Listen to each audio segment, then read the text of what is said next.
la TVT au cœur de l'information.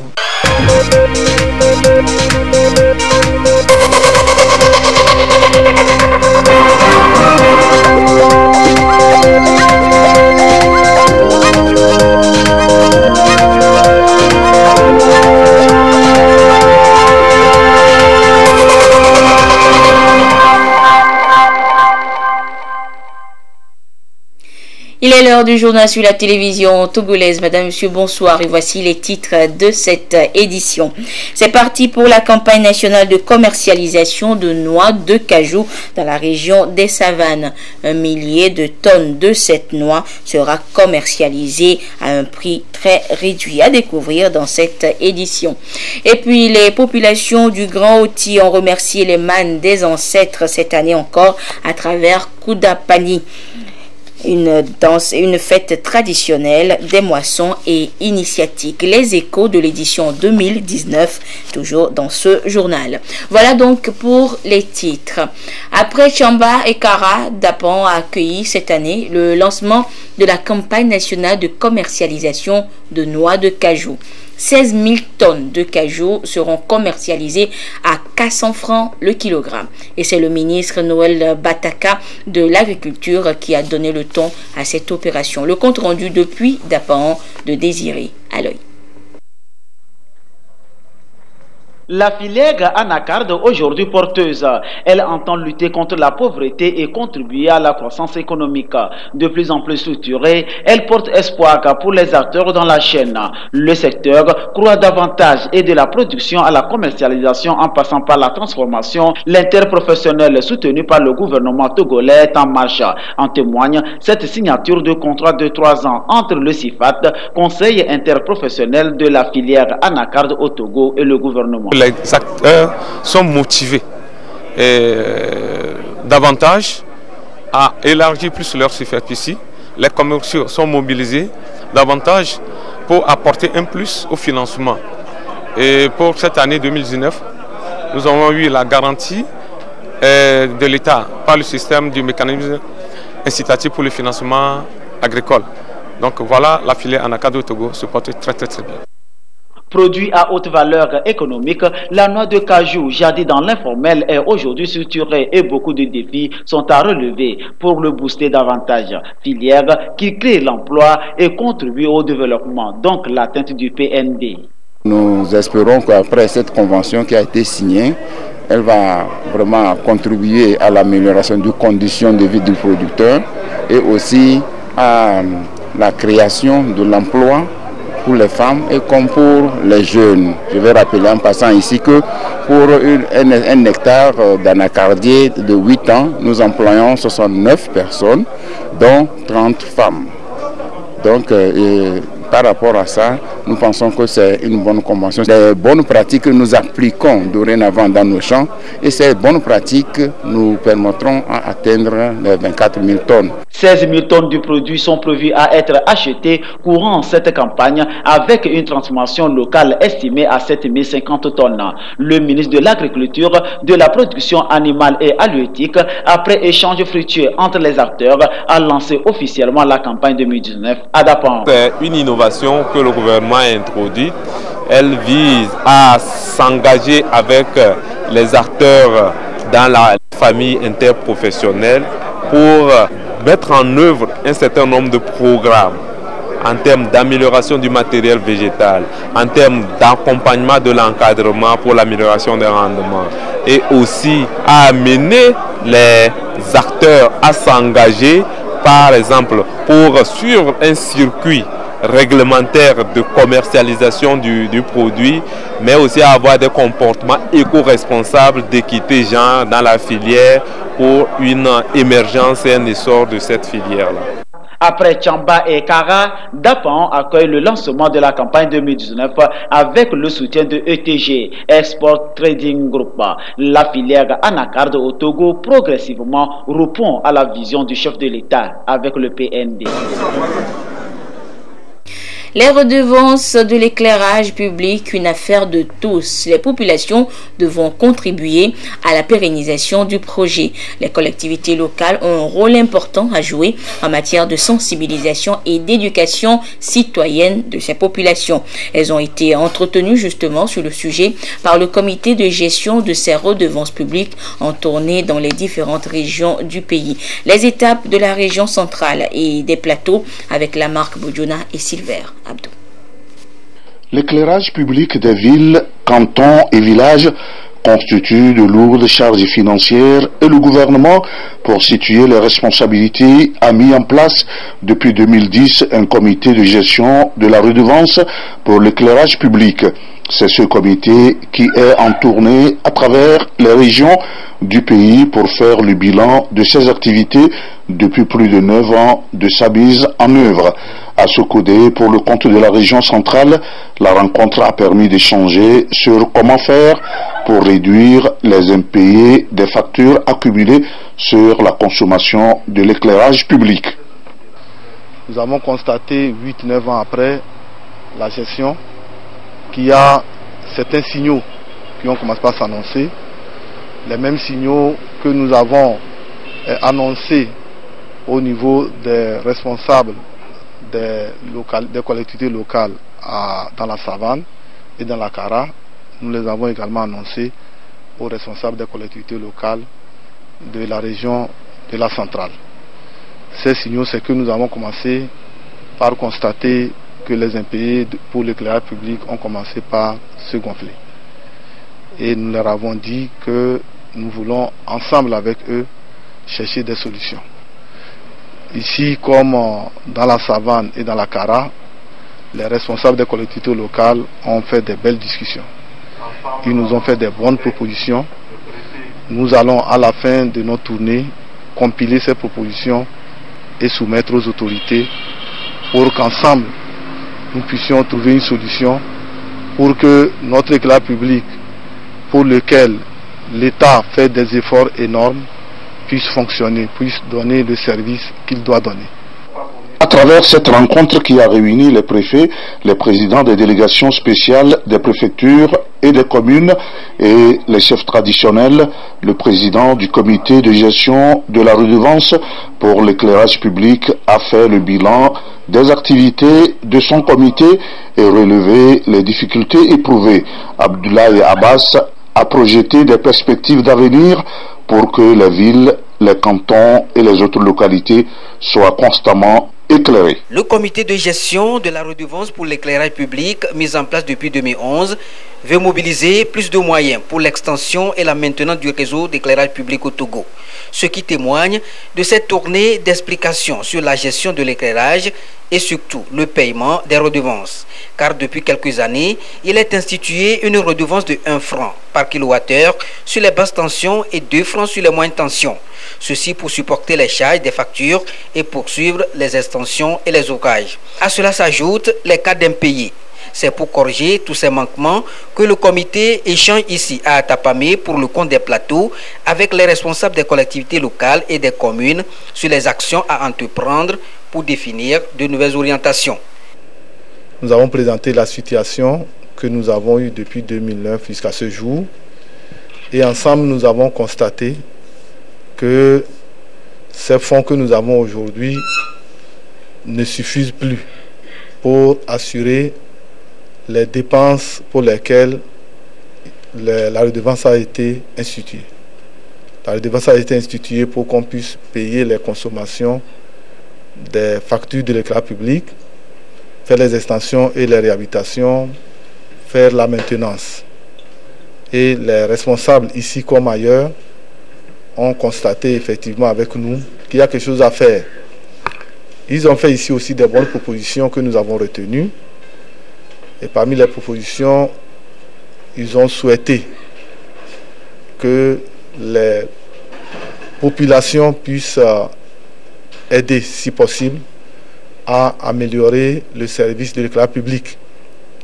D'autres propositions ont été également faites et l'ensemble de ces propositions ont été recensées et seront soumis aux autorités pour une prise de décision. Il s'agit donc pour le comité de présenter la situation, écouter les uns et les autres pour parvenir à une prise de décision à travers les recommandations. Au finish, c'est de trouver une solution pérenne pour la gestion de l'éclairage public au Togo. Merci beaucoup. Les acteurs du projet éducation inclusive et formation professionnelle de l'ONG Humanité et Inclusion se sont retrouvés du côté de Kara pour des échanges. Il a été question pour eux de faire le bilan de la première année de mise en œuvre du dit projet et de planifier les activités à mener cette année. Depuis Kara, la correspondance de Nestor Mousson. En vue de mieux prendre en compte les défis du handicap en milieu scolaire dans les régions Kara et Savane, l'ONG Humanité et Inclusion a conçu un projet intitulé Éducation inclusive et formation professionnelle. Ce projet a été exécuté dans ces deux régions en phase pilote de janvier à décembre 2018. Dans les modalités, il est fait obligation aux acteurs de mise en œuvre de dresser le bilan à chaque fin d'année. C'est pour répondre à cette exigence que cette rencontre est tenue à Kara. L'année 2018 a été la première année de mise en œuvre de ce nouveau challenge qui a pu connaître quelques 2 ou 3 points concrets, notamment une étude menée sur les métiers porteurs pour pouvoir mieux orienter les enfants en formation professionnelle, mais en même temps la mise en place du dispositif de professeurs d'encadrement qui joueront plus ou moins le même rôle que les enseignants itinérants au niveau primaire. C'est la continuité des enfants que nous avons soutenus depuis le primaire, qui sont désormais au collège et qui tentent d'abandonner parce qu'il n'y avait pas d'encadrement. Et nous espérons que l'engouement qu'il y avait au niveau du primaire va se poursuivre avec les acteurs au niveau secondaire, mais aussi au niveau de la formation professionnelle. Pour les responsables de l'éducation, ce nouveau projet de humanité et inclusion renforce les capacités d'intervention sur le terrain en facilitant l'achèvement du cursus scolaire des enfants handicapés. Les données statistiques qui ont été collectées sur le terrain, vous vous rendrez compte que ces enfants réussissent à plus de 80%. Alors, ce ne sont pas des enfants à marginaliser ou à écarter, mais c'est des enfants qui sont doués de compétences, qui sont aptes à servir également la société, la communauté, et donc c'est des citoyens utiles à l'humanité. Nous souhaitons que Handicap International, donc Humanité et Inclusion aujourd'hui, et les autres partenaires continuent de nous appuyer afin que ce que nous faisons aujourd'hui devienne le modèle national qui sera adopté pour tout le pays. Outre le bilan de l'année 2018, il a été aussi question pour les participants de planifier les activités de l'année 2019. Les populations ont voté massivement dans le Grand Oti. Le parti Union pour la République a remporté les 3 sièges lors des dernières législatives. Et très reconnaissants, les cadres du parti sont retournés remercier les populations. Depuis Mango, la correspondance de Désiré Aloï. Ils sont là, les cadres Union pour la République dans le Grand Oti à Mango. Un déplacement renouvelé au contact des populations pour leur témoigner leur reconnaissance après la victoire écrasante du parti à Mango. Une présence effective pour livrer le message de paix, de cohésion sociale, de développement et de remerciement du président du parti Unir. Nous sommes venus au nom de notre grand parti Unir, au nom de son Excellence, Monsieur le Président Faure Histoire Dimina Nassimbe, qui nous a fait confiance en nous demandant d'être ses porte-voix auprès des populations de l'Oti. Par la grâce et par reconnaissance pour ce que fait le Président Faure, ils ont accepté de nous faire confiance. Nous sommes mobilisés pour la réalisation du PND et dans tous ces axes. Nous sommes disposés à l'accompagner par des lois, par des réflexions, par des suggestions conséquentes. Chaque population a ses priorités. Nous sommes à l'écoute. La politique se fait pour le peuple. Et nous serons à l'écoute du peuple de l'Oti dans ses besoins essentiels. Nous allons les accompagner. Tour à tour, ils ont demandé aux populations de consolider leur adhésion à la politique de paix, de cohésion sociale et de développement du chef de l'État. Des conditions qui concourent à sortir le Togo de la pauvreté et lancer le pays sur la voie de son émergence. Tout ce qu'ils nous ont promis à peine 2 mois, nous voyons des réalisations. Les rues sont en chantier à Mango. Nous ne pouvons que les soutenir dans leur politique.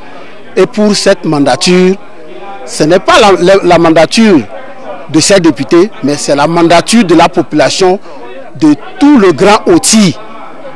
Et nous disons un grand merci à notre président, un grand merci à notre champion. Le vivre ensemble passe par la culture du civisme, la citoyenneté, la tolérance et autres. Les cadres unis de Mango ont appelé les populations à adopter ces comportements au quotidien pour faciliter la mise en œuvre des actions de développement engagées par le chef de l'État. Et même exercice ce dimanche pour les députés unis du Grand Lomé qui ont rencontré cet après-midi les militants et sympathisants de leur parti. Ils avaient à leur tête pour cet exercice de remerciement la vice-présidente Mimounatou Ibrahima. Le compte rendu avec Eli Agbanyadao et Augustin Kossi.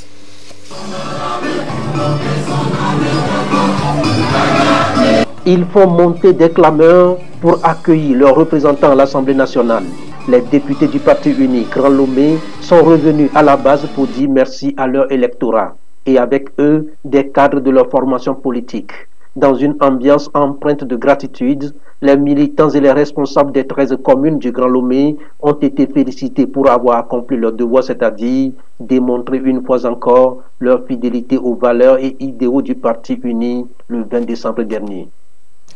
Il y a un peu plus de 2 mois que nous avons sillonné les 13 communes du Grand Lomé ensemble avec vous pour solliciter le suffrage des populations à l'occasion des élections législatives.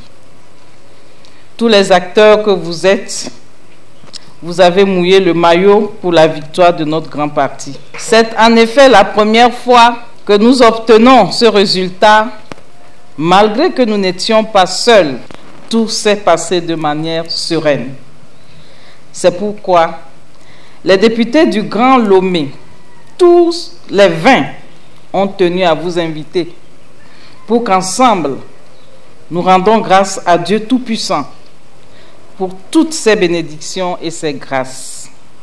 Pour qu'ensemble, nous disons merci au président de notre grand parti, son Excellence, M. Faure Essozi-Nagnassingbe. Le plus grand des remerciements est en train d'être fait par notre champion à travers la réalisation d'importantes infrastructures sociales de base, répondant ainsi aux doléances des populations. C'est également une rencontre d'échange et de partage sur les préoccupations des populations. Le porte-parole des militants se réjouit déjà des actes concrets qui se posent sur le terrain au profit des populations. Pour les cadres du Parti uni, ce n'est qu'un début, puisque le bien-être des populations, la paix et la concorde nationale sont une priorité pour le président de leur parti, le chef de l'État, Faure Essozi-Nagnassingbe. Les populations d'Aguenivé et du Grand Lomé ont donné un éclat particulier aux élections législatives du 20 décembre 2018. La campagne électorale a été un moment de dialogue et d'écoute, a été un moment où nous sommes allés vers nos concitoyens, nos frères et sœurs, pour leur dire de nous soutenir. Mais en retour, nous avons beaucoup écouté et entendu les préoccupations qui ont été exprimées, des préoccupations de divers ordres. Nous savons et nous connaissons la détermination et la volonté de notre président de parti et président de la République à satisfaire aux besoins et aux aspirations et attentes de nos concitoyens sur toute l'étendue du territoire national. Et pour cela, notre pays a besoin de paix. Notre pays a besoin de cohésion. Et quand nous parlons de paix et de cohésion, cela signifie pour nous, responsables à quelque niveau que nous nous trouvons, militants du Parti uni, de faire preuve de beaucoup d'humilité. Parce que les actions que nous allons continuer à mener sous l'autorité du président de la République, ce ne sont pas des actions et des œuvres uniquement pour les militants du Parti uni, c'est des actions et des œuvres pour l'ensemble de nos concitoyens. Il est aussi demandé aux militants de maintenir cette ardeur et de rester mobilisés et engagés pour les prochaines échéances électorales. Les militants ont été appelés à tout mettre en œuvre pour préserver la paix, la sécurité et les valeurs du vivre ensemble. Actualité politique cette fois hors du Togo au Sénégal. C'est ce dimanche que les plus de 6 millions d'électeurs étaient appelés aux urnes pour élire leur président. Ils avaient le choix entre 5 candidats, dont le président sortant Macky Sall, que vous voyez donc là sur ces images, qui a voté donc ce matin du côté de Dakar. Les Nigériens aussi doivent élire un nouveau président et des députés. Ils ont voté hier, mais ce dimanche, à l'heure des décomptes, on votait encore dans certaines circonscriptions du pays. Mais déjà, la commission électorale se dit satisfaite du déroulement de toutes les opérations. Retour en page nationale pour vous dire que les rayons de la bibliothèque de l'université de Lomé sont désormais garnis d'un nouveau lot d'ouvrages.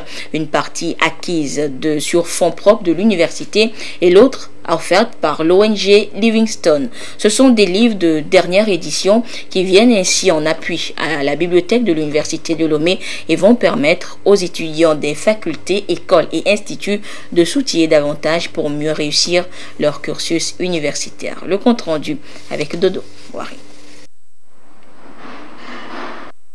La recherche et la lecture, deux éléments indispensables pour un parcours universitaire réussi. Et pour répondre aux besoins de recherche et d'apprentissage, aussi bien des étudiants que des enseignants, la présidence de l'université de Lomé, sur fonds propres, s'est dotée de nouveaux ouvrages destinés à la faculté des lettres, langues et arts et à l'école supérieure d'agronomie. Cet investissement pour la qualité de la formation incite les partenaires de l'université, en l'occurrence l'ONG Livingstone, qui vient d'ajouter plus de 1000 livres d'anglais à la bibliothèque de l'université de Lomé. Nous sommes un centre qui essaie de promouvoir la langue anglaise et la culture de lecture ici au Togo. Donc, dans des livres que nous avons reçus des États-Unis, nous avons décidé de distribuer aux institutions et organismes qui peuvent faire un bon usage de ces livres à part de ce que nous savons retenu dans nos bibliothèques au centre. Donc, et nous savons que l'université de Lomé en a besoin et que le président de l'université de Lomé est en train de discuter, de parler avec les partenaires, de venir à l'aide de l'université. C'est dans cette optique que nous avons fait ce don. Les lots d'ouvrages réceptionnés devront enrichir davantage les ressources documentaires de la bibliothèque et renforcer la capacité de celle-ci à mieux répondre aux besoins des étudiants. La bibliothèque dans une université, c'est un élément qui est utilisé pour pouvoir mesurer la vie de l'université, la qualité des ouvrages qu'on a, la qualité des documents que les gens peuvent consulter. Et donc je crois que c'est une bonne chose parce que la présidence de l'université est dans cette dynamique qui veut promouvoir la qualité de l'enseignement et de l'apprentissage. Et nous voulons profiter de cette occasion et dire merci à ces autorités universitaires et également remercier le centre d'apprentissage Livingstone Resource Center et pour ce don et en même temps encourager la communauté universitaire, que ce soit les étudiants, que ce soit les enseignants-chercheurs, les chercheurs, à venir bénéficier des services que la bibliothèque universitaire est en train d'offrir. Nous sommes très contents, tous les étudiants sont contents. Chaque fois, on a des livres, mais il faudrait qu'on renouvelle ces livres. Aujourd'hui, c'est fait. Nous ne pouvons que dire merci parce que nous sommes vraiment contents. Avec ces documents, les étudiants vont pouvoir acquérir de nouvelles connaissances et d'avoir une culture approfondie dans divers domaines. À cet égard, les autorités universitaires réaffirment leur engagement à mettre à la disposition des étudiants une palette diversifiée de livres et à leur faciliter l'accès. Le comité exécutif de la Fédération togolaise de football a fait le bilan de ses activités hier samedi lors de son congrès ordinaire. Les membres ont également procédé à l'adoption de propositions de modification des statuts, l'approbation du congrès ordinaire de Kara tenu en 2017 ainsi que le budget annuel de l'année 2019. Les détails avec Laurent Koumava. Après le congrès ordinaire de Kara en 2017, c'est au tour de la capitale togolaise Lomé d'accueillir celui de 2019. Un congrès ordinaire au cours duquel le comité exécutif de la FTF dresse le bilan de l'année écoulée. Les congressistes ont amendé l'article 50 des statuts qui transforme la commission d'arbitrage en commission centrale des arbitres. Les rapports du dernier congrès ordinaire de Kara ont été adoptés, ainsi que ceux de l'année écoulée. De ce congrès, nous retenons comme grande ligne les projets avec la FIFA. Les projets Forward 1.0, où nous avons parlé des poses des pelouses synthétiques dans les différentes régions, et dans les projets Forward 2.0, nous avons pensé dans ce projet la construction d'un centre technique et voir beaucoup de choses qui vont arriver après. Nous avons lancé aussi un appel à l'endroit des éperviers pour le match capital que nous avons le 24 mars à Cotonou. Dans son mot d'ouverture, le ministre en charge des Sports a dénoncé la violence sur les stades du championnat national de la première et de la deuxième division et a souhaité qu'elle soit définitivement éradiquée. Depuis bientôt 3 semaines, les démons de la violence se sont réveillés sur certains stades. Nous ne pouvons pas tolérer que des individus, on ne sait à quel destin, les transforment en des instruments de haine. C'est pourquoi je vous suggère de consacrer une partie de vos travaux à débattre de ce fléau qui risque de devenir un effet de mode si les solutions ne sont pas envisagées pour y mettre fin. De nouveaux projets s'annoncent à travers le programme de développement du football de la FIFA, FOED, dont la concrétisation est la rénovation du stade de Kara, de Soukodé et d'Atapamé, ainsi que la restructuration de la direction technique de la FTF. Les délégués expriment leur satisfaction. Nous voulons féliciter le comité exécutif de la fédération pour avoir exécuté son programme. Parce que dans le texte, il est dit qu'à chaque année, il faut aller à un congrès. Ils sont en train de le respecter et nous sommes en train aussi de les accompagner, nous les acteurs. Ce que nous avons retenu, c'est au niveau des modifications des textes. Nous leur avons fait ces propositions depuis.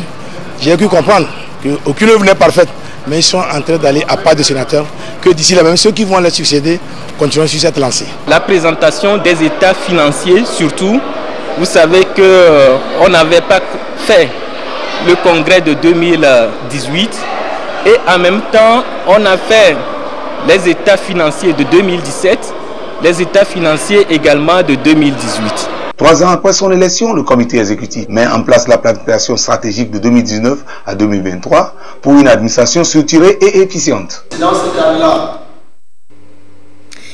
Et puis Alfred Kolani, chef division des sports à la télévision togolaise, décédé le 11 février dernier, a été conduit hier à sa dernière demeure au cimetière de Yokwe dans le canton de Sagbado. Parents, amis, collègues et confrères lui ont rendu un dernier hommage à travers des prières lors de la messe d'enterrement en l'église Marie-Reine du Rédempteur à Adidogomi. Retour sur ces adieux avec Martin Sandani Mankoubi.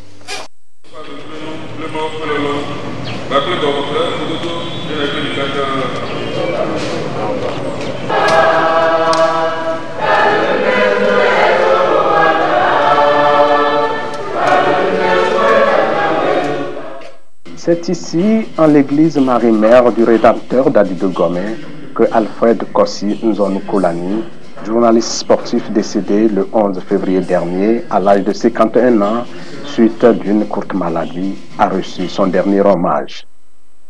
Parents, proches parents, autorités administratives et sportives, collègues, confrères et amis du défunt ont prié pour le repos de son âme. Alfred, que le Seigneur, dans sa bienveillance, a rappelé à lui. Nous sommes venus honorer la mémoire de quelqu'un qui a été très proche de nous. Nous avons notre façon de répondre à Dieu. Les voies du Seigneur sont impénétrables. Et ainsi, le Seigneur a-t-il agi dans sa vie. Que ce soit à la messe veillée ou d'enterrement, jusqu'au cimetière, la disparition d'Alfred Kolani a drainé un monde fou. Des enfants s'interrogent. Papa vous a donc quitté la famille génie, le fils, l'oncle, le cousin, le père parti. Alfred, en partant en 50, je vous renvoie tous à la Bible dans Hébreux chapitre 9, verset 27, que l'université sous le contrôle des référents pères. Il est réservé aux hommes de mourir une fois, après quoi vient le jugement.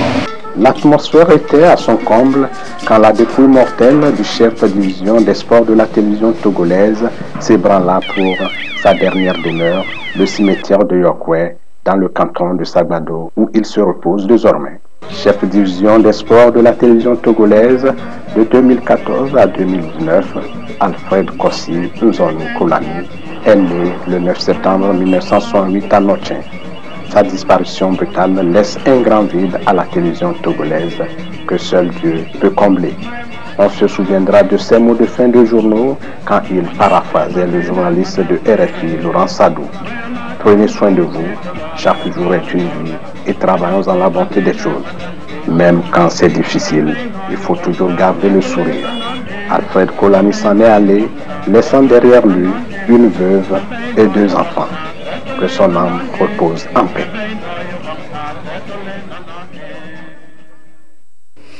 Et il a été difficile hier de garder le sourire. Les peuples Anoufo, Gangam, Konkomba, Nachab et Moba dans le Grand Oti se sont retrouvés à Mango pour vivre la tradition, la fête Koudapani, fête des moissons et d'initiation. Moment pour faire le bilan et des projections pour la saison prochaine. Les échos de l'édition 2019 de Koudapani avec Désiré à l'œil.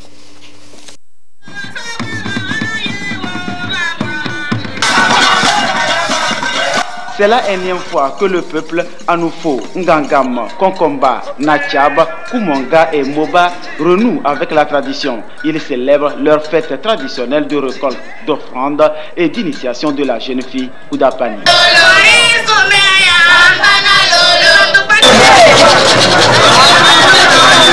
Une valeur culturelle à pérenniser pour établir un pont entre le passé, le présent et l'avenir, servir de moyen de richesse touristique pour le développement économique.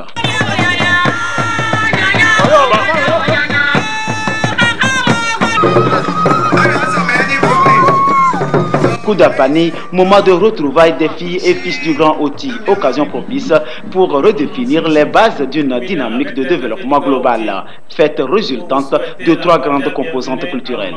Nous avons Koudapani, la première syllabe Kou veut dire Kouroubi, qui est une fête initiatique des jeunes filles et des jeunes fils en pays Anoufo.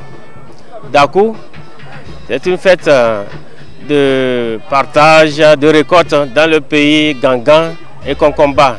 Et Pani, c'est une fête de récolte également et de respect des demandes des ancêtres dans le pays Moba. Voilà les 3 mots réunis forment Koudapani, Kouroubi, Dakou et Tigbampav. C'est une fête fédératrice. Vous voyez la population derrière nous. Et cette population a soif de la paix, de retrouver. Et je crois que c'est pour nous, les garants des us et coutumes, une fois par an, de valoriser les différents aspects de notre culture, qui peu à peu a pour problème les religions. Cependant, nous avons le devoir de faire en sorte que la tradition soit pérennisée, pour que les fils et les filles de Grand Oti se retrouvent pour pardonner, se tendre la main et cohabiter dans le même pays. Voilà le sens que nous donnons à cette édition cette année.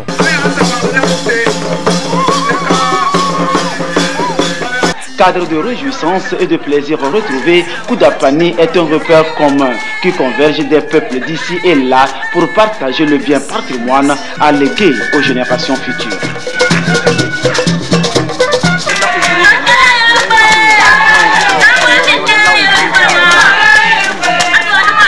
On est content et fier même d'être parmi la population aujourd'hui pour la fête de Koudapani.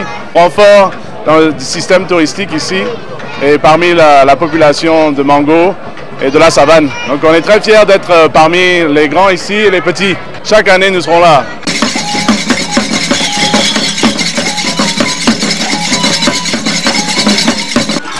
Ce touriste est là grâce à une condition, la paix. Au nom du président de la République, le ministre de la Culture, du Tourisme et des Loisirs, Kosivi Egbetonyon, a convié les populations de Grand Oti à fédérer leurs forces sans exclusion pour développer leur milieu. Je voudrais m'acquitter du devoir de transmettre à chacun d'entre vous les chaleureuses et fraternelles salutations du président de la République, son Excellence Fort Eswazmouna Nyassingbe. Au fond, Koudampani, c'est la fête des moissons et comme telle, elle nous donne l'occasion de remercier une fois encore les divinités et les mains des ancêtres pour leur protection et pour leurs actions bienfaisantes qui ont concouru à de très bonnes récoltes.